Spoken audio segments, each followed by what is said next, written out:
Une date fixée, celle du 20 décembre 2023. Contre toute attente, la commission électorale accouche d'un calendrier.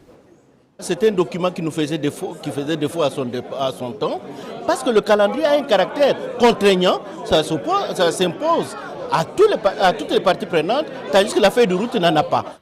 Cette annonce intervient alors que l'Est du pays fait face à un regain de violence. Ces dernières semaines, les rebelles du M23 se sont emparés de larges territoires dans le Nord Kivu. Des dizaines de milliers de personnes ont fui les combats. D'abord, c'est une réponse à tous ceux qui pensaient à un moment qu'il y avait des doutes sur la volonté du gouvernement d'organiser les élections dans les délais. C'est un fait aujourd'hui qu'une partie de la République ploie sous des bruits des bottes, mais cela ne nous empêche pas de continuer à travailler. Mais l'instabilité sécuritaire n'est pas le seul obstacle à la tenue de ces élections. Le défi logistique est immense, d'autant que 4 scrutins doivent avoir lieu le même jour. En RDC, présidentielle et législative se déroulent concomitamment. Le 20 décembre 2023, les électeurs devront aussi choisir leurs députés provinciaux et des conseillers communaux. C'est un chaos que M.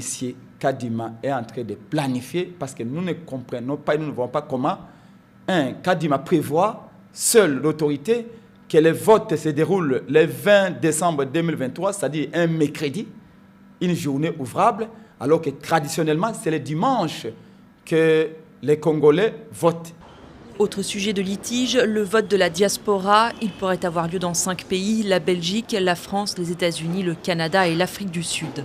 Mais c'est Kadima seul, certainement suite aux injonctions de l'Union sacrée, décide que les Congolais de la diaspora votent et choisir lui-même les pays qui vont participer au vote. Sur base de quoi? Des doutes enfin sur la capacité de l'État à financer ces élections. Dans les zones en proie au combat, du matériel électoral aurait été saccagé.